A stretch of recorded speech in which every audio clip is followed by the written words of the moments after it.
আজকে আমার লাইফের ড্রিম কাম ট্রু বলতে পারো। আসলে আমাদের 5 বছরের প্রেম জীবনে যখনই আমরা বাইরে কখনো ঘুরতে বেরোতাম, ওরে বাবা 11টা বেজে গেল, বাবা বকবে।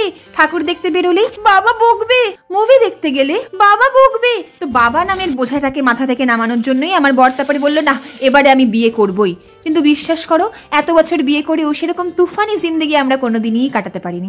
ওই যে নিষেধের ফল মিষ্টি হয়, তখন লুকিয়ে লুকিয়ে প্রেম করার যে মজা ছিল, বিয়ের পর এত আজাদি পেয়েও সেই ব্যাপারটা আর কখনোই আসে না। আজ আমার বরের পরাধীন দিবস, সেই উপলক্ষে বেচারাকে ভালো ফিল তো করাতে হয় নাকি। অনলাইন থেকে এই ডেকোরেশন কিটটা মাগিয়েছি, এত সস্তায় কত কিছু দিয়েছে রে বাবা। সাজাতে গিয়ে তো আমি নাকানি চোবানি খেলাম, বাট আউটপুটটা দেখে মন ভরে গেল। চিকেনটাকে ভুলে গেলে নাকি? কষিয়ে নিয়ে ভিজিয়ে রাখা চাল দিয়ে 1 কাপ দুধে সামান্য আতর আর একটু বেরেস্তা আর ভেজে রাখা গরম মশলা দিয়ে মাত্র একটা সিটি, 15 মিনিটেই কেল্লা ফতে। বর তো আমার বেজায় খুশ। ক্যান্ডেল লাইট ডিনারের আয়োজন করেছি, ওসব দেখে তো একদম গদগদ।